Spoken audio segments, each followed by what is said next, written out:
Sounds good. Next edition of Interview of the Week, we got Velvet here with me, better known as Minah by most. Minah, how's it going today? I'm doing good. It's good to be here. Hey, thanks so much for coming on. Mhm. Just got a couple questions for you today.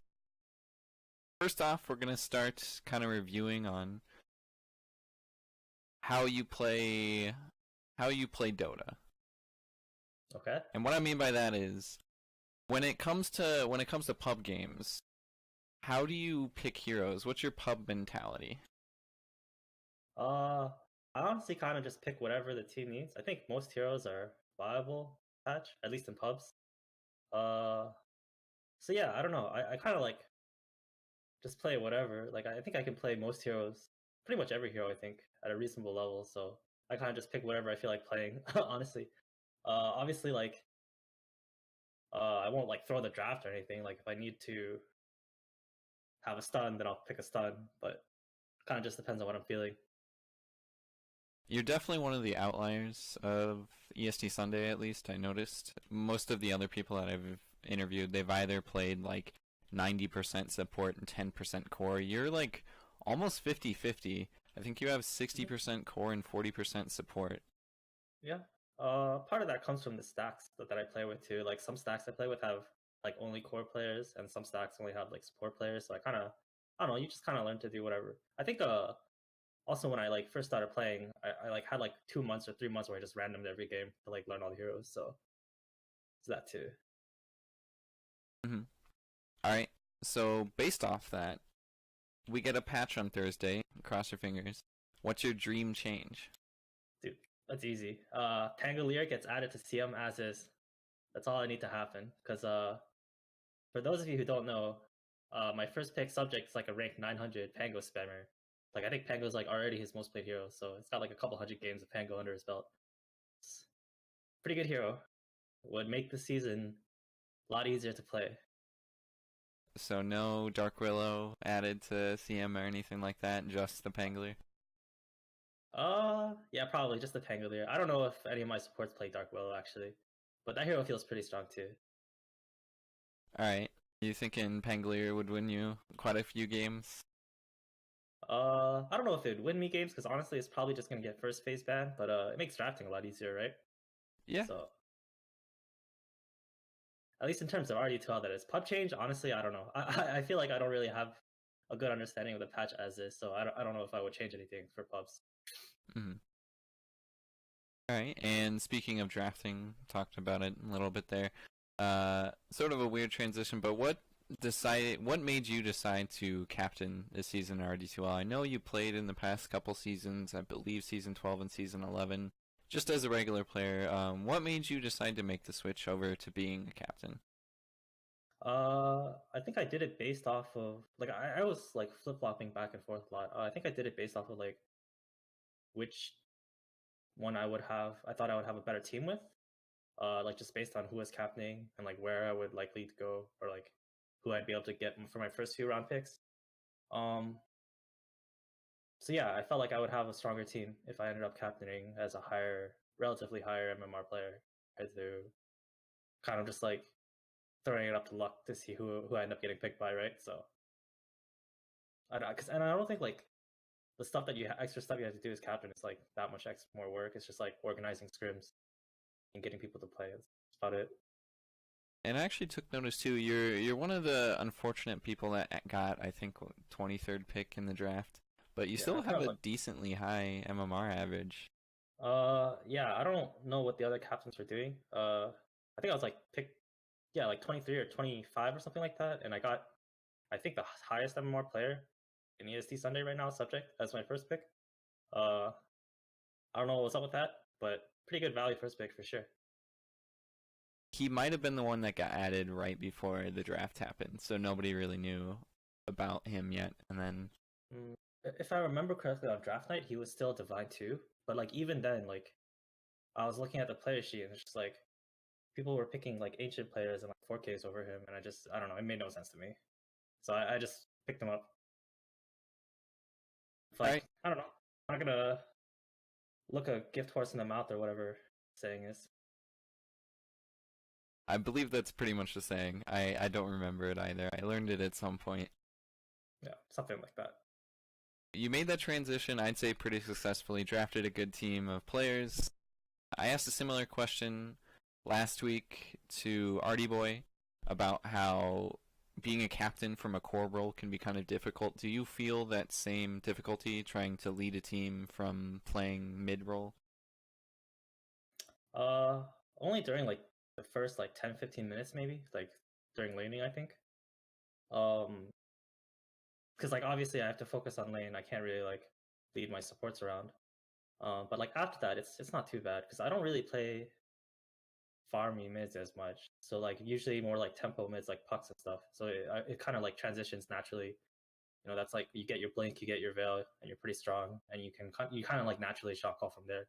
So it's not too bad. It's just the lane is definitely like trying to call support rotations during lane is definitely a lot harder though. I think that's the only thing. Okay.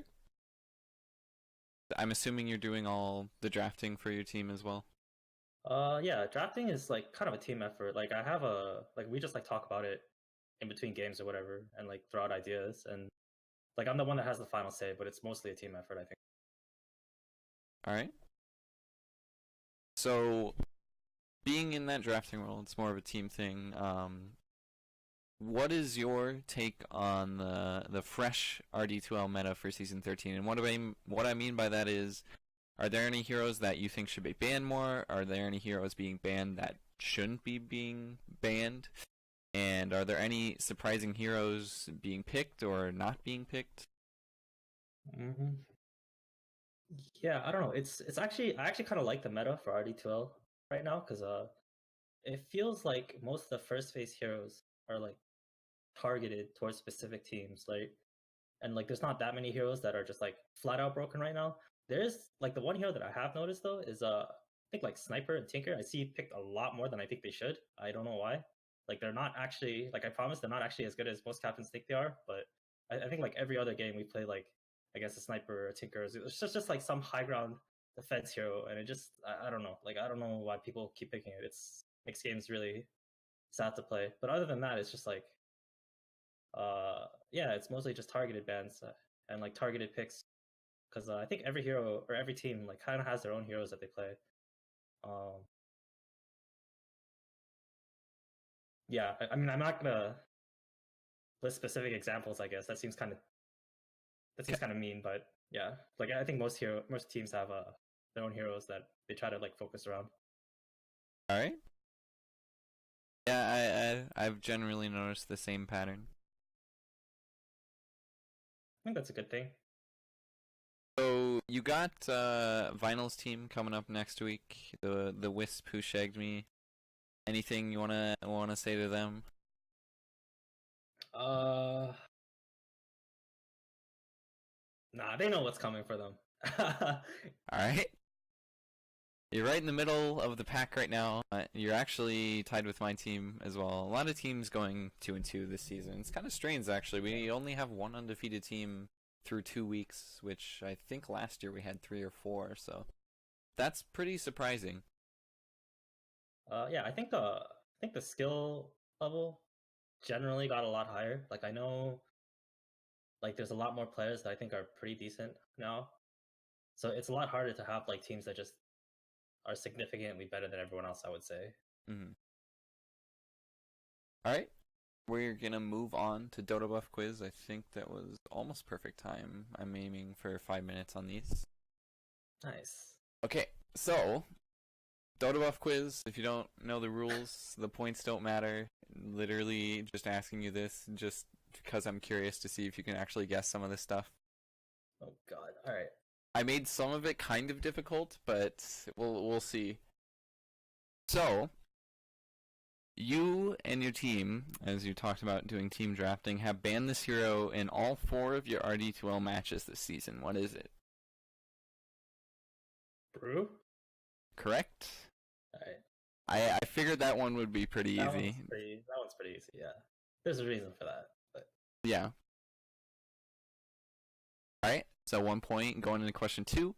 You played a few seasons in RD2L, and you played in a couple of other leagues. What's your most played hero in esports games according to Dota Buff? Alright, this one's a little hard. Hawk?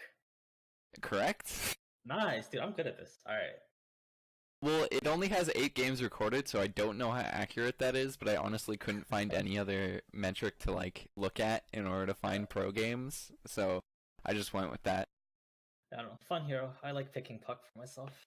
Pretty good hero now too, so you kind of see it. Or it's been good for like the last like year and a half or something like that. So It's just the idea of the hero is good. I don't think Puck's really ever going to get nerfed into the ground or anything like that. no. Alright, this one is going to be pretty difficult. I don't think you're going to be able to get this one. What's your best record for a given day in Dota 2?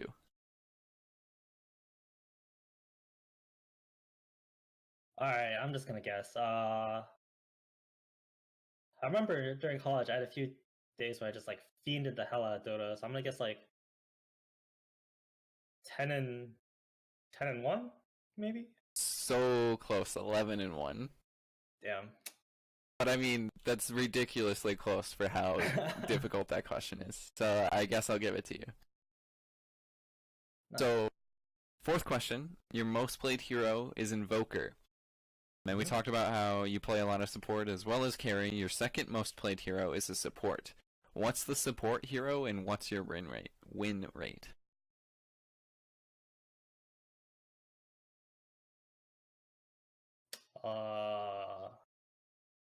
I think I know the hero. Actually, wait. I'm gonna say Rubik and 52%. Dead on both? Nice, dude. I am so good at this. I think you studied beforehand. That's I don't funny. know, man. It's got to be something like that. So Alright. Don't worry about it. Last question. What has been your longest match, and on what hero did it take place?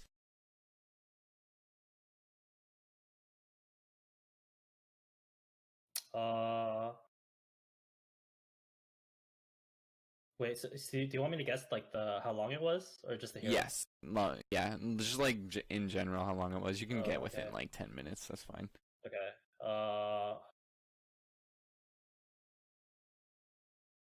I think Dusa and like 120 minutes, something like that. 120 is right. An hour 20. Wait, really? Oh, not 120. Hour and 20. Yeah. Oh, okay. I don't think I've had 2-hour games. Not quite. You're 30 minutes off there. It's hour and 27, but the hero was actually Nyx Assassin. Alright, I don't remember this game at all. You did get close with Dusa though. One of your longer Dusa matches you had the most last hits in was an hour and 21 minutes. I remember that game. I think that's why. I mean, Dusa's just such a safe bet because all those games are gonna go long. Yeah. So. Yeah. All right, Minah, thanks so much for doing the interview with me. Anything you want to give shoutouts to? Any last words? Yeah. Thanks for having me here, and it was. I want to give a shout out to Melliflox and Fog, aka Nabe, who are gonna get smashed next week. And yeah, that's it. All right. Watch out, Melliflox and Nabe. Thanks again.